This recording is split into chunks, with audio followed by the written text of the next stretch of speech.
Next question. The ratio between the salaries of A and B is 3:2. ఇద్దరు వ్యక్తులు A, B. ఇద్దరు వ్యక్తుల మధ్య శాలరీస్ రేషియో ఎంత? 3:2. సో 3:2 శాలరీస్ అంటే 3x అనేది ఫస్ట్ పర్సన్ శాలరీ, 2x అనేది సెకండ్ పర్సన్ శాలరీ అనుకోవచ్చు. చెప్పాను కదా, ఓకే పక్కన పెడదాం. And the ratio between their expenditures అంటే ఖర్చులు is 9:5. If each of their savings is 1500, find their salaries. Okay, ఇప్పుడు శాలరీ ఉంది మనకి. శాలరీని దేనికి వాడతాం? ఖర్చులకి వాడతాం, ఎక్స్పెండిచర్స్. ఖర్చులు పోగా మిగిలింది ఏదైతే ఉందో దాన్ని సేవింగ్స్ అంటాం. సేవింగ్స్ అంటే salary is expenditure plus savings. So savings ఎంత అంటే శాలరీ మైనస్ ఎక్స్పెండిచర్ అని కూడా అనొచ్చు. సేవింగ్స్ ఎంత? Salary minus expenditure. ఓకే, ఇప్పుడు శాలరీస్ ఏమన్నాడు అతను? 3:2 రూపంలో ఉన్నాయి అన్నాడు కాబట్టి రేషియోలో. సో శాలరీ ఆఫ్ ఏ ఎంత? 3x. శాలరీ ఆఫ్ బి ఎంత? 2x అనుకోండి. ఎక్స్ కనుక్కుంటే మనకి శాలరీస్ వస్తాయి. ఓకే, ఇక్కడ రాస్తాను శాలరీస్ అని. Next ratio between their expenditures. ఇద్దరి మధ్య ఖర్చు ఎంత? ఇప్పుడు 9 పార్ట్స్, ఇక్కడ 5 పార్ట్స్. వేరియబుల్ ఆల్రెడీ ఎక్స్ వాడేసాం కాబట్టి ఇక్కడ ఇంకో వేరియబుల్ వాడతాం. ఏ యొక్క ఖర్చు 9y, బి యొక్క ఖర్చు 5y అనుకోండి. ఇదేమిటిది? Expenditure. Okay, salary expenditure. Salary minus expenditure చేస్తే ఏమొస్తుంది? సేవింగ్స్ వస్తుంది. సో సేవింగ్స్ ఎంత? ఓకే, సేవింగ్స్ ఎంత? If each of their savings is 1500 అంటే ఇతను 1500 సేవ్ చేశాడు, ఇతను కూడా 1500 సేవ్ చేశాడు. ఇద్దరికి 1500 మిగిలాయి. క్వశ్చన్ ఈ విధంగా కూడా ఉండొచ్చు. ఫస్ట్ పర్సన్కి 1500 మిగిలింది, సెకండ్ పర్సన్కి 1000 రూపాయలు మిగిలింది, 1200 మిగిలింది. సో రకరకాలుగా ఉంటాయి. లేదా సెకండ్ పర్సన్ ఏం సేవ్ చేయలేదు, ఉన్నదంతా ఖర్చు పెట్టేశాడు, ఫస్ట్ పర్సన్కి మాత్రమే మిగిలింది. సో ఆ విధంగా ఇక్కడ రాసుకుంటాం ఈ 3. ఓకే, ఇప్పుడు 2 ఈక్వేషన్స్ తయారు చేయొచ్చు మనం ఈ విధంగా. ఏమిటా ఈక్వేషన్స్? శాలరీలోంచి ఎక్స్పెండిచర్ తీసేస్తే సేవింగ్స్ వస్తాయి. అంటే 3x minus 9y is equal to 1500. అంతే కదా, 1500. ఇక్కడ కూడా ఒక ఈక్వేషన్ తయారు చేయొచ్చు. Salary minus expenditure is equal to savings. So 2x minus 5y is equal to 1500. 2x minus 5y is equal to 1500. So ఈ రెండింటిని సాల్వ్ చేస్తే మనకి ఎక్స్ వస్తుంది, వై వస్తుంది. కానీ సాల్వ్ చేయడం దీనంత ఈజీగా అయితే రాదు ఇది. ఓకే, ఎట్లా సాల్వ్ చేస్తాం? ఇప్పుడు ఇక్కడ వాడు ఏమడుగుతున్నాడు? ఫైండ్ దేర్ శాలరీస్ అంటున్నాడు. శాలరీస్ అంటే ఎక్స్ క్యాల్కులేట్ చేస్తే శాలరీ వస్తుంది, వై క్యాల్కులేట్ చేస్తే ఎక్స్పెండిచర్ వస్తుంది. ఓకే, సో ఎక్స్ క్యాల్కులేట్ చేయడానికి ట్రై చేద్దాం. మీకు ఏది కావాలంటే అది చేయొచ్చు. ఇక్కడ సపోజ్ మీకు ఎక్స్ కావాలి, అప్పుడు వైని లేకుండా చేయాలి. వై క్యాన్సిల్ అయిపోయే విధంగా 2 ఈక్వేషన్ని మార్చి రాయాలి. లేదు నాకు ఎక్స్పెండిచర్ కావాలనుకోండి, ఎక్స్ లేకుండా చేస్తాము. సో వై లేకుండా ఏ విధంగా చేస్తాము? ఎక్స్పెండిచర్ కాదు మనకు కావాల్సింది, శాలరీస్, ఎక్స్ కావాలి. సో వై అనేది లేకుండా చేయాలి. లేకుండా చేయాలంటే ఇక్కడ వై ఎంత ఉంది?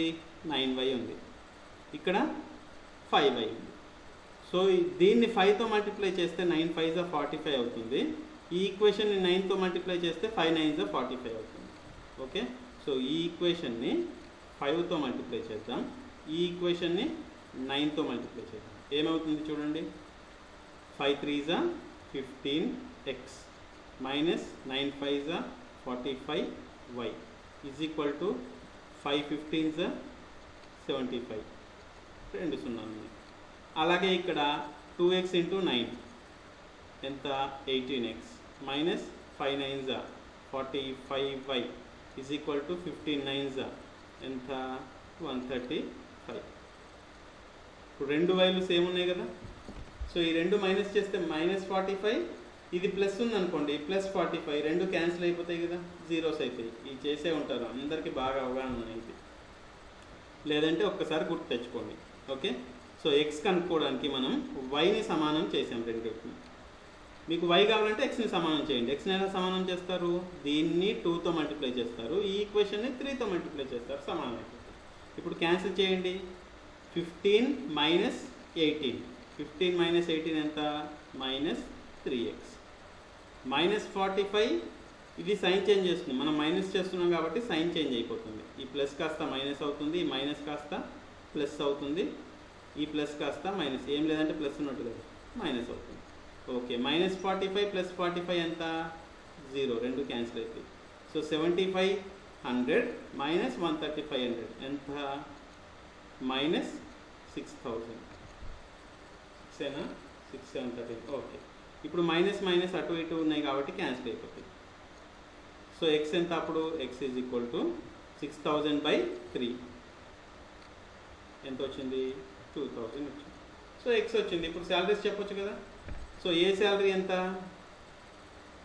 3 × x అంటే 3 × 2000 6000. బి శాలరీ ఎంత? 2 × x అంటే 4000. ఓకే, సో ఏ శాలరీ 6000, బి శాలరీ 4000. సో ఈ ఈక్వేషన్స్ రావు, చాలా కష్టం అనుకుంటే ఈ షార్ట్ కట్స్ అన్నిటికీ పనిచేయకపోవచ్చు. ఇక్కడ ఏముందో చూద్దాం. ఇక్కడ రెండు 1500 ఉన్నాయి కాబట్టి పనిచేస్తుంది అనుకుంటున్నాను నేను. 3:2 శాలరీస్ మధ్య రేషియో. ఎక్స్పెండిచర్స్ ఎంత? 9:5. ఇద్దరి మధ్య సేవింగ్స్ 1500. ఓకే, ఇక్కడ ఎంత పెరిగింది? 3కి 9కి 6 పార్ట్స్ పెరిగింది. ఇక్కడ ఎంత పెరిగింది? 2కి 5కి 3 పార్ట్స్ పెరిగింది. సో సేమ్ లేవు, రెండు సేమ్ వచ్చే విధంగా చేయండి అన్నాను ఇందాక నేను. ఓకే, ఇందా ప్రాబ్లంలో డైరెక్ట్గా రెండు సేమ్ వచ్చినాయి. సో ఇక్కడ సేమ్ లేవు కాబట్టి దీన్ని 2తో మల్టిప్లై చేయండి, 3తో మల్టిప్లై చేయండి, సేమ్ వచ్చేదాకా మల్టిప్లై చేయండి, సేమ్ పార్ట్స్ పెరిగే వరకు. ఓకే, 3 ఉన్నాయి, 3 2 6 అవుతుంది. 6 నుంచి 9కి 3 పార్ట్స్ పెరిగినట్టు. ఇది 4 అవుతుంది. 4 నుంచి 5కి 1 పార్టీ పెరిగినట్టు కాదు. 3తో మల్టిప్లై చేయండి, 3 3 9, నో పార్ట్స్, ఏం పెరగలేదు. ఇక్కడ 6 వస్తుంది, 6 5 ఒక పార్ట్, సేమ్ రాదు. 4తో మల్టిప్లై చేయండి, 3 4 12, 3 పార్ట్స్ పెరిగింది. ఇక్కడ 4తో మల్టిప్లై చేస్తే 2 4 8, అక్కడ కూడా 3 పార్ట్స్ పెరిగింది, తగ్గింది. రైట్, చూద్దాం. సేమ్ వచ్చింది. 3 అంటే 3 4 12, 2 అంటే 2 4 8, 4తో మల్టిప్లై చేశాను, 9 5. ఇక్కడ ఎన్ని పార్ట్స్ పెరిగింది? తగ్గింది, 3 పార్ట్స్ తగ్గింది. ఇక్కడ ఎన్ని పార్ట్స్ తగ్గింది? ఇక్కడ కూడా 3 పార్ట్స్ తగ్గింది. రెండు సమానమైనవి కదా. ఇప్పుడు వాడు ఇద్దరికి 1500 మిగిలింది అన్నాడు. ఇదేంటి? శాలరీ. ఫస్ట్దేమో శాలరీ, సెకండ్దేమో ఎక్స్పెండిచర్. శాలరీలోంచి ఎక్స్పెండిచర్ తీస్తే సేవింగ్సే కదా. సో 3 పార్ట్స్ తీస్తే ఇక్కడ సేవింగ్స్ ఎంత? ఇతనికి 1500. ఇక్కడ కూడా 3 పార్ట్సే తీసాము, సేమ్ అయింది. ఇక్కడ సేవింగ్స్ ఎంత? 1500. సో ఇద్దరికి 3 పార్ట్స్ తీస్తే ఇద్దరిలో సేవింగ్స్ ఎంత? 1500. సో ఈచ్ పార్ట్ ఎంత అవుతుంది అప్పుడు అంటే 500 అవుతుంది. ఇప్పుడు శాలరీస్ ఎంత? ఈచ్ పార్ట్ 500 అంటే ఇక్కడ చూడాలి, వీటితో ఇనిషియల్ రేషియోస్తో చూడకూడదు. ఇక్కడ చూడాలి ఎక్కడైతే తగ్గించామో. ఇక్కడ 3 పార్ట్స్ 1500 కాబట్టి ఇదే టోటల్ శాలరీ ఏది, ఇది total salary B. So each part 500 అయినప్పుడు ఏ 12 పార్ట్స్ కదా, 12 5 60 ఏ శాలరీ. అలాగే బి శాలరీ ఎంత? 8 పార్ట్స్, 8 5 40, 4000. ఈ విధంగా వస్తుంది షార్ట్ కట్ అంటే. కానీ ఇది అన్నిటికీ పనిచేయదు. ఇక్కడ 1500 కామన్గా ఇచ్చారు.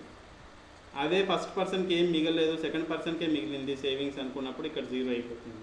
ఇలా డిఫరెంట్గా వస్తాయి. సో ఈ మెథడ్ని నేర్చుకోండి. ఓకే, నెక్స్ట్ క్వశ్చన్ చూద్దాం. In a bag there are coins of 25 paise, 10 paise and 5 paise in the ratio 1:2:3. If there are rupees 30 in all, how many 5 paise coins are there? ఒక సంచిలో 25 పైసల బిళ్ళలు, 10 పైసల బిళ్ళలు, 5 పైసల బిళ్ళలు ఉన్నాయి. ఎన్ని ఉన్నాయో ఇవ్వలేదు, కాకపోతే వాటి మధ్య రేషియో ఇచ్చాడు. బిళ్ళల మధ్య రేషియో, నెంబర్ ఆఫ్ కాయిన్స్కి రేషియో 1:2:3. అమౌంట్కి రేషియో కాదు. ఓకే, కాయిన్స్కి రేషియో ఇచ్చాడు. There are coins in the ratio. Okay, for example 25 paise ఒకటి ఉంటే 10 పైసా కాయిన్స్ 2 ఉంటాయి, 5 పైసల కాయిన్లు 3 ఉంటాయి. ఆ విధంగా. Okay, if there are 30 rupees in all, how many 5 paise coins are there? Okay, so ఈ విధంగా ఇచ్చినప్పుడు ఏమనుకోవచ్చు, 25 పైస్ కాయిన్స్ ఎక్స్ ఉన్నాయి, 10 పైస్ కాయిన్స్ 2x ఉన్నాయి, 5 పైస్ కాయిన్స్ 3x ఉన్నాయి అనుకున్నాం. అంటే 25 పైస్ కాయిన్స్ ఎక్స్ ఉన్నవి, 10 పైస్ కాయిన్స్ 2x ఉన్నవి, 5 పైస్ కాయిన్స్ 3x ఉన్నాయి. ఇంకా 5 పైసా కాయిన్స్ ఉన్నాయా అంటే ఇది ఓల్డ్ క్వశ్చన్. అప్పట్లో 5 పైస్, 10 పైస్, 25 పైసలు ఉండేవి. ఇప్పుడు మీకు ఇస్తే question 1 rupee, 2 rupees, 5 rupee coins అని ఇవ్వచ్చు. Okay, so 25 paise coins X అనుకున్నాం, 10 పైసల కాయిన్స్ 2x ఉన్నాయనుకున్నాం, 5 పైసా కాయిన్స్ 3x ఉన్నాయనుకున్నాం. వాడేమి ఇచ్చాడు, ఎక్స్ కనుక్కోవడానికి ఒక కండిషన్ ఇస్తాడు కదా. ఆ కండిషన్ ఏమిటి అంటే మొత్తం 30 రూపీస్ ఉన్నాయంటున్నాడు. ఓకే, అంటే X plus 2x plus 3x is equal to 30 అని చేస్తే తప్పు అయిపోతుంది. మామూలుగా క్యాలిక్యులేట్ చేస్తాం కదా, X plus 2x plus 3x చేస్తే మొత్తం ఎన్ని కాయిన్స్ ఉన్నాయో వస్తుంది. కానీ 30 రూపీస్కి సమానం అయితే రాదు. 30 రూపీస్కి సమానం అంటే ఈ కాయిన్స్, ఎక్స్ కాయిన్స్ని 25 పైసాతో మల్టిప్లై చేయాలి. అంటే 25 పైస్ ఇంటూ ఎక్స్. ఇక్కడ 10 పైసలు కాయిన్స్ 2x ఉన్నాయి. సో 10 పైసలు ఇంటూ 2x ప్లస్ 5 పైసా కాయిన్స్ 3x ఉన్నాయి. 5 పైసా ఇంటూ 3x. అప్పుడు మొత్తం ఎన్ని పైసలు ఉన్నాయో, బిల్లలు కాదు, ఎంత అమౌంట్ ఉందో వస్తుంది. ఎన్ని రూపాయలు ఉన్నాయో, పైసల్లో రూపాయలు వస్తుంది. ఓకే, ఎంత డబ్బులు ఉన్నాయో పైసల రూపంలో వస్తుంది. ఓకే, ఈజ్ ఈక్వల్ టు ఎన్ని ఇచ్చాడు, 30 రూపీస్ అంటున్నాడు. కానీ ఇది పైసానే. 25 పైసాలో ఎక్స్ ఉన్నాయి. సో 25 ఇంటూ ఎక్స్ పైసా. ఇవి కూడా పైసల రూపంలోనే ఉన్నాయి, ఇవి కూడా పైసల రూపంలోనే ఉన్నాయి. కానీ మొత్తం 30 రూపీస్ అంటున్నాడు కదా, దాన్ని కూడా పైసల రూపంలో క్యాలిక్యులేట్ చేస్తే ఎంత, 30, 1 రూపీ 100 పైస్ కాబట్టి 30 రూపీస్, 30 ఇంటూ 100 ఎంత, 3000 పైస్. ఓకే, సో ఇప్పుడు ఇది పైసలు ఏమన్నా, లెఫ్ట్ సైడ్ కూడా అంతా పైసలు ఉన్నాయి. అర్థమైంది కదా. మామూలుగా మనం ఇంత ముందు వరకు ఎలా చేసాం, X plus 2x plus 3x is equal to ఎంత ఇస్తే అంత రాసాం. కానీ ఇక్కడ ఈ విధంగా ఇచ్చాడు అనుకోండి, ఈ విధంగా రాస్తే ఎన్ని కాయిన్స్ ఉన్నాయో వస్తుంది. So total number of coins 30 అంటే ఈ విధంగా చేయొచ్చు. కానీ ఇవేమో రూపీస్, ఇవేమో కాయిన్స్, నెంబర్ ఆఫ్ కాయిన్స్. ఇదేమో రూపీస్, రెండు సమానం కాదు. సో రూపీస్ని అమౌంట్లోకి మార్చుకోవాలి ఇది కూడా. సో 25 పైస్, 1 పైస్ ఉంటే 1, 25 ఇంటూ 1. 2 బిల్లలు ఉంటే 25 ఇంటూ 2. మనం ఎక్స్ బిల్లలు అనుకున్నాం కాబట్టి 25 ఇంటూ ఎక్స్ అమౌంట్ అది. అలాగే 10 into 2x, 5 into 3x is equal to 30 rupees అని ఇచ్చాడు మొత్తం అమౌంట్. అమౌంట్ని కూడా పైసల్లోకి మార్చండి. ఇన్ పైసాకి మార్చితే ఏమవుతుంది, 30 ఇంటూ 100, 3000. సో ఇప్పుడు ఈజీగా అవుతుంది, ఎక్స్ క్యాలిక్యులేట్ చేయొచ్చు. 25x ప్లస్ 20x, 10 ఇంటూ 2 ఇది 5 ఇంటూ 3 అన్నట్టు. అంటే 15x ఈజ్ ఈక్వల్ టు 3000. ఎంత, 25, 20, 45 plus 15, 60x is equal to 3000. So X ఎంత ఇందులోంచి, X is equal to 3000 by 60. 10, 10 cancel, 6 1 జా 6, 5 జా 30, 10. సో 50 వచ్చింది. ఎక్స్ అనేది 50 వచ్చింది. ఎక్స్ అంటే ఏంటి, మనం అనుకున్నది రేషియోలో పార్ట్ ఒకటి, ఎంత క్యాన్సిల్ అయిందో అది. ఎక్స్ వచ్చింది కాబట్టి ఏమడుగుతున్నాడు, if there are 30 rupees in all, how many 5 paise coins are there? 5 paise coins ఎన్ని ఉన్నాయి, 3x ఉన్నాయి. So 3 into 50, 150. So 5 paise coins 150 ఉన్నాయి. ఇది మన ఆన్సర్. ఓకే, ఆప్షన్స్లో ఎక్స్ వచ్చేసింది, ఆప్షన్స్లో 50 కూడా ఉంటుంది. కనిపించింది ఆన్సర్ అని పెట్టేశారనుకోండి తప్పైపోతుంది. ఏం అడుగుతున్నాడో చాలా ఇంపార్టెంట్ ఇక్కడ. Okay, next question. An amount of ₹735 was divided between A B C. ముగ్గురికి పంచారు ఏబిసిలకి ₹730. Okay, if each of them received 25 less, each of them ఒక్కొక్కరు రిసీవ్ 25 లెస్, ₹25 తక్కువ తీసుకుంటే their shares would have been in the ratio 1:3:2. Okay, A B C. ఏకి ఒక వాటా వచ్చింది, బికి 3 వాటాలు వచ్చినాయి, సికి 2 వాటాలు వచ్చినాయి. ఎప్పుడు ఒక్కొక్కరి దగ్గర ₹25 తీసేస్తే, ముందు కాదు తీసేసిన తర్వాత, అంటే ముగ్గురు దగ్గర కలిపి ₹75 తీసేసిన తర్వాత, అంటే ఈ 735లో 75 తీసేస్తే అప్పుడు పంచింది 1:3:2 రేషియోలో ఉందంటున్నాడు. Okay, there ratios would have been in the ratio 1:3:2. Find the money received by C. C దగ్గర ఎంత మనీ తీసుకున్నాడు అని అడుగుతున్నాడు. సికి ఎంత వాటా వచ్చింది అంటే మొదట్లో 25 తీసేసిన తర్వాత కాదు. ప్రాబ్లం ఇచ్చిందేమో టోటల్ 735ని ముగ్గురికి పంచారు. ఎలా పంచారో తెలియదు. పంచిన తర్వాత తలా ఒకరి దగ్గర 25 తీసేస్తే అప్పుడు మిగిలిన రేషియో, మిగిలిన అమౌంట్కి రేషియో కడితే 1:3:2 ఉంది. ఓకే, ఇప్పుడు ఏ దగ్గర ఒక భాగం ఉంది అంటే ఏమనుకోవచ్చు, టోటల్ ఎక్స్ అనుకోవచ్చు. బి దగ్గర 3 పార్ట్స్ అంటే 3x అనుకోవచ్చు. సి దగ్గర 2 పార్ట్స్ అంటే 2x అనుకోవచ్చు.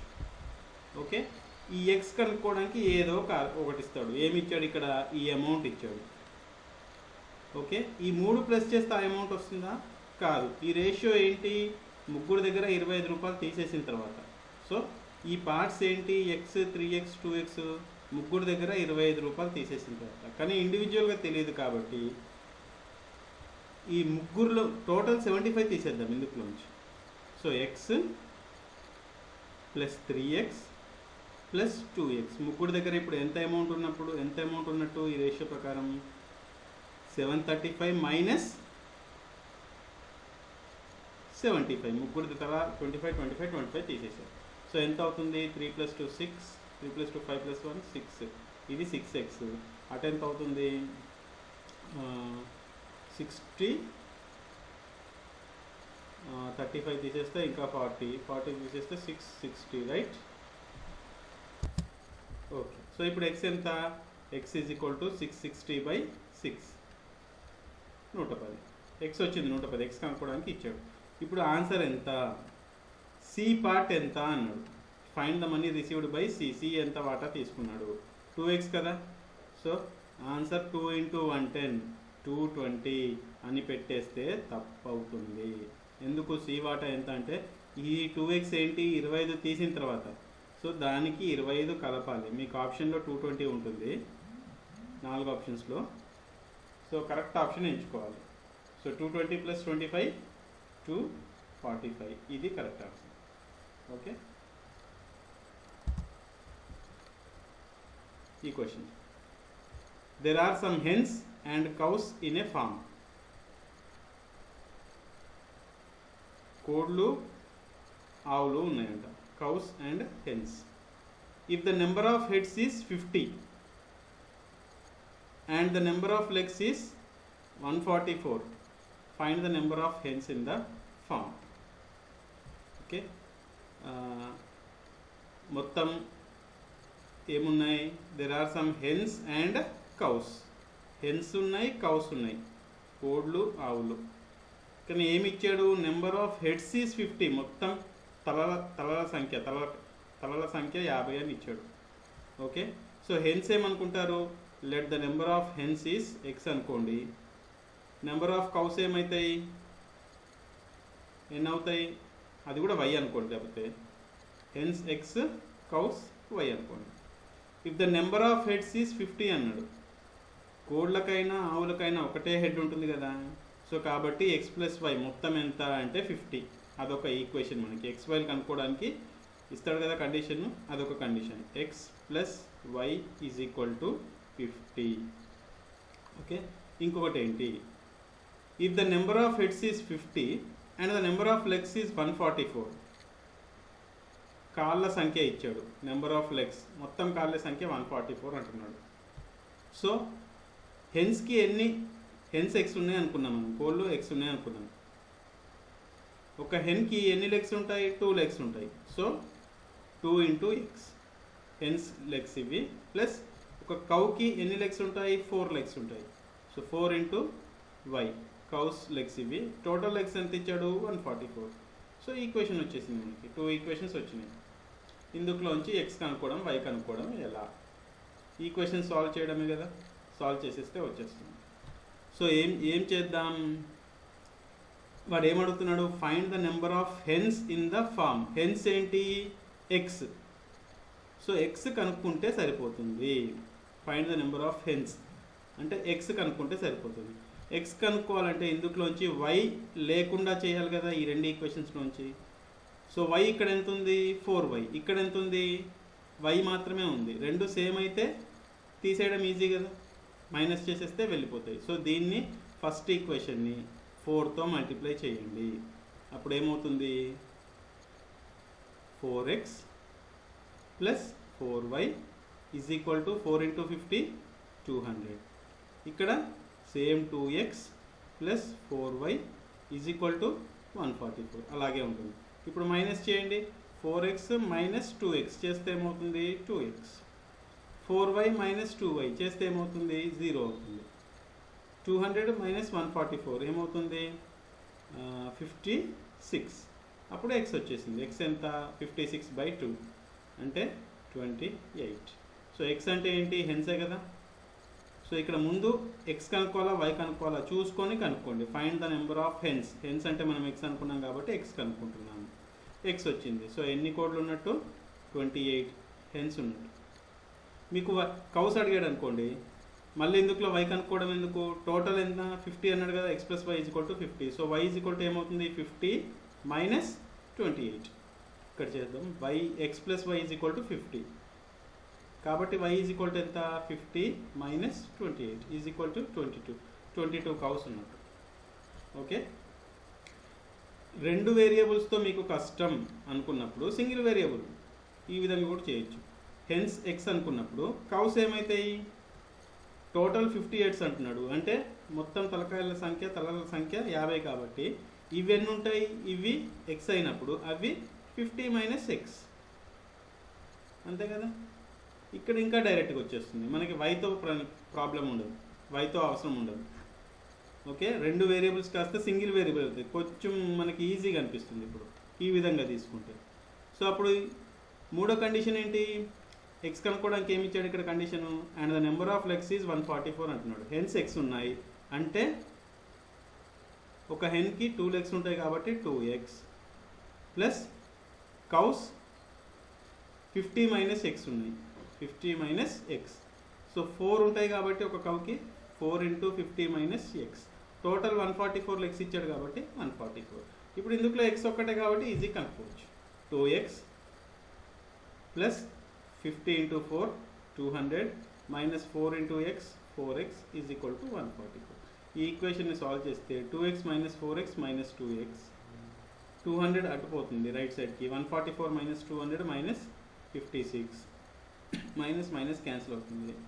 So x is equal to 28. సో కోడల సంఖ్య వచ్చింది. ఓకే, ఇప్పుడు ఈక్వేషన్ దీనికి ఇంకొక మార్గం ఉంటుంది. అలిగేషన్స్ అనే ప్రాబ్లమ్స్ ఉంటాయి ఆర్ మిక్స్చర్స్, ఆ మెథడ్లో కూడా చేయొచ్చు. ఆ మెథడ్లో ఎందుకు చేయొచ్చు అంటే ఇక్కడ ఎక్స్ ప్లస్ వై అనేది ఈక్వేషన్ ఒకటి ఉన్నది కాబట్టి ఈజీగా అయిపోతుంది ఆ మెథడ్లో.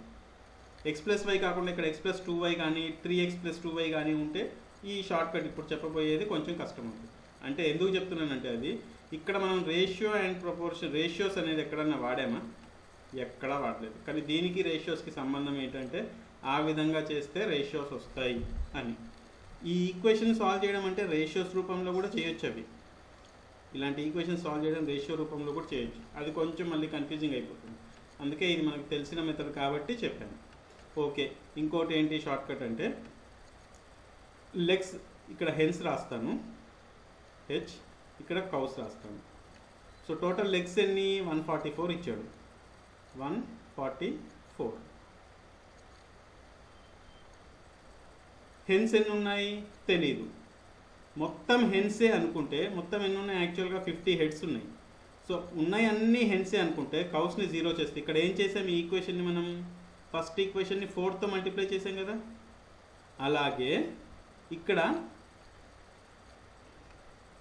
మొత్తం హెన్సే అనుకుంటే ఎన్ని అవుతాయి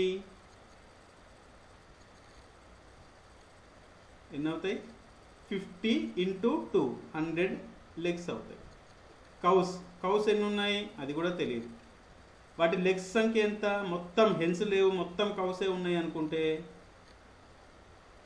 సారీ 50 కదా, ఒక్క నిమిషం, మొత్తం 50 ఉన్నాయి. 50 మొత్తం కౌసే అనుకుంటే 50 ఇంటూ 4 200. ఇక్కడ మొత్తం కౌసే అనుకుంటే 50 హెన్సే అనుకుంటే 50 ఇంటూ 2 100 సరిపోయింది. ఇప్పుడు దీంట్లోంచి ఇది మైనస్ చేసి ఇక్కడ రాయండి. ఎంత అవుతుంది 200 మైనస్ 144 ఈజ్ 56. దీంట్లోంచి ఇది మైనస్ చేయండి, ఏది పెద్దదైతే అది. 144 మైనస్ 100 ఎంత 44. ఇప్పుడు ఈ రెండింటికి మధ్యలో రేషియో తీయండి. 56:44. ఇక్కడ రేషియోస్ వస్తుంది. ఎంత అవుతుంది రేషియో, 4తో క్యాన్సిల్ చేస్తే 4 1 4, 4 4 16, ఇక్కడ 4 11 14:11 వచ్చింది. ఈ 14:11 ఏంటి, మొత్తం parts 14 parts hence 11 parts cows అన్నట్టు. కానీ మొత్తం ఎంత ఇచ్చాడు 50. సో 14 + 11 ఎంత 25. 25 పార్ట్స్ 50 అయితే ఈచ్ పార్ట్ ఎంత 2 అవుతుంది. Each part 2. అప్పుడు 14 పార్ట్స్ హెన్స్ కదా, సో ఈచ్ పార్ట్ 2 అయితే 14 పార్ట్స్ హెన్స్ ఎంత అవుతుంది 28. అప్పుడు కౌస్ ఎన్ని అవుతాయి 11 కదా, ఈచ్ పార్ట్ 2 అయితే 11 పార్ట్స్ ఎంత అవుతుంది 22. అదే ఆన్సర్ వస్తుంది ఇక్కడ 28 22. ఓకే, సో ఇక్కడ ఏంటి, ఇది అలిగేషన్ ప్రాబ్లం. ఈ మెథడ్స్ చేస్తాం మిక్స్చర్ ప్రాబ్లమ్స్, అది ఇక్కడ వాడితే ఎప్పుడు ఈ విధంగా ఈక్వేషన్ ఉన్నప్పుడు అయితేనే మ్యాక్సిమం పనిచేస్తుంది. ఇక్కడ 4తో ఇక్కడ చూడండి 4తో మల్టిప్లై చేసాము ఈ ఈక్వేషన్ y క్యాన్సిల్ చేయడానికి. ఈ ఈక్వేషన్ అది 4తో మల్టిప్లై చేసాము, దీన్ని 200 అయింది. ఈ ఈక్వేషన్ ఒకటి. ఇంకో ఈక్వేషన్ రావాలంటే x క్యాన్సిల్ చేస్తే, x క్యాన్సిల్ చేయడానికి ఏం చేస్తాం 2తో మల్టిప్లై చేస్తాం. 2x క్యాన్సిల్ అయిపోతుంది. అప్పుడు ఇంకో ఈక్వేషన్ ఇది అవుతుంది. ఈ ఈక్వేషన్స్ రెండు ఈక్వేషన్స్ని రేషియో రూపంలోకి మార్చుకొని చేసింది ప్రాబ్లం. అందుకే ఇది రేషియో అండ్ ప్రపోర్షన్లో భాగమైంది ఈ క్వశ్చన్.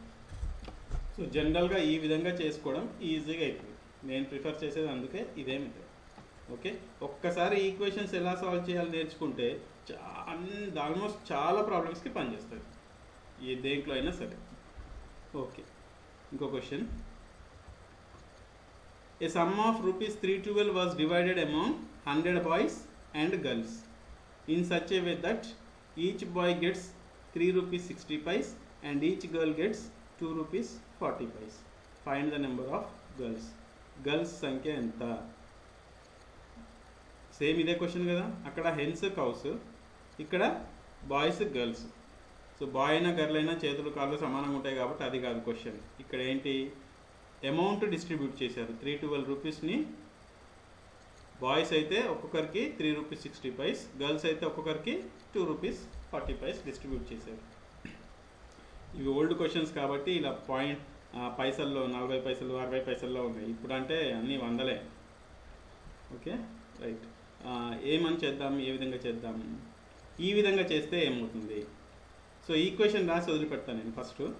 ఫస్ట్ బాయ్స్ x అనుకోండి, గర్ల్స్ y అనుకోండి. y అనుకోవచ్చు.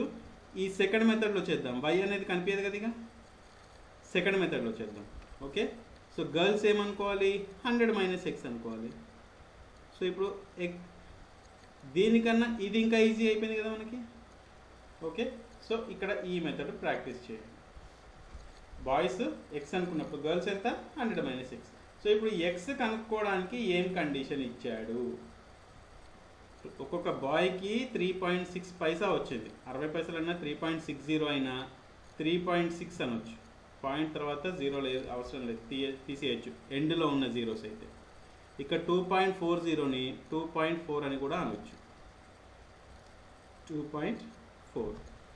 ఓకే, ఈచ్ బాయ్కి ఎంత ₹3.6. 60 పైస్. ఈచ్ గర్ల్కి ఎంత 2 rupees 40 vice.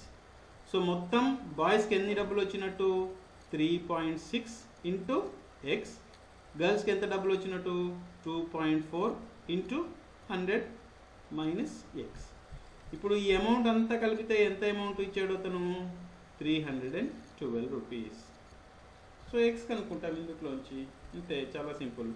3.6x plus 2.4 into 100 ఎంత 2.4 ఇంటూ 100. 2 zeros ఉన్నాయి కాబట్టి ఈ పాయింట్ అనేది 2 digits రైట్కి వెళ్తుంది. సో 2 4 ఇక్కడ ఉన్న పాయింట్ ఇక్కడికి వస్తుంది ఒకటి, ఇంకొకటి లేదు కదా డిజిట్ 0 పెట్టండి, ఇక్కడికి వస్తుంది. సో ఏమవుతుంది 240. 2.4 into X minus 2.4 X is equal to 312.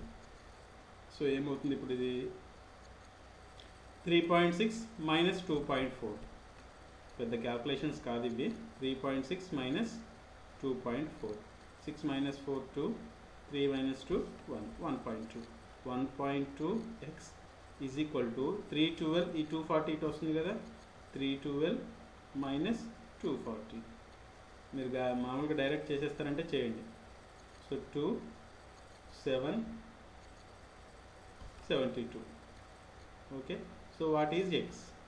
X is equal to 72 by 1.2. 72 by 1.2. Point ఉంది, పాయింట్ని మర్చిపోండి. 72 by 12, 12 1 12, 6. పాయింట్ ఎక్కడ ఉంది? డినామినేటర్లో ఉంది. డినామినేటర్లో డెసిమల్ తర్వాత ఎన్ని డిజిట్స్ ఉంటే న్యూమరేటర్లో అన్ని జీరోస్ యాడ్ అవుతాయి, అంతే కదా. సో డినామినేటర్లో డెసిమల్ తర్వాత 1 digit ఉంది. సో న్యూమరేటర్లో 6 తర్వాత 1 zeros వస్తుంది. లేదు అర్థం కాలేదంటే ఈ డెసిమల్ తర్వాత 2 పోవాలంటే, ఈ డెసిమల్ పోవాలంటే డెసిమల్ తర్వాత 1 digit ఉంది కాబట్టి పైన కింద 10^1తో మల్టిప్లై చేస్తాం, అంటే 10^1 by 10^1. కింద 10^1 అంటే 10తో మల్టిప్లై చేసినప్పుడు ఈ డెసిమల్ పోతుంది, పైన 10 ఉంటుంది కదా, 10 into 6 60. So 60 is the answer. ఇది మన ఆన్సర్ అయినా 60 అనేది ఆన్సర్ అయినా చూద్దాం. Find the number of girls అంటున్నాడు. గర్ల్స్ ఎంత ఇక్కడ 100 మైనస్ ఎక్స్. సో మన ఆన్సర్ 60 కాదు, అది నెంబర్ ఆఫ్ బాయ్స్. మన ఆన్సర్ ఎంత 100 మైనస్ 60 ఎంత 40. ఇది మన ఆన్సర్. సో ఇది కూడా టైం సేవ్ చేయడానికి మీరు ఏం చేసుకుంటారు, ఫస్ట్ వాడు ఏమడుగుతున్నాడు, find the number of girls అంటున్నాడు. గర్ల్స్ నెక్స్ట్ అనుకోండి, అప్పుడు బాయ్స్ 100 మైనస్ ఎక్స్ అవుతుంది, ప్రాబ్లం ఈజీగా అయిపోతుంది. ఓకే, లాస్ట్లో ఎక్స్ వచ్చిన తర్వాత మళ్ళీ 100 మైనస్ ఎక్స్ చేయడం ఎందుకు అనుకున్నప్పుడు ఫస్ట్ వాడు ఏది అడుగుతుంటే దాన్నే ఎక్స్ అనుకొని చేసేయండి, వచ్చినే ఆన్సర్ అయిపోతుంది. ఓకే.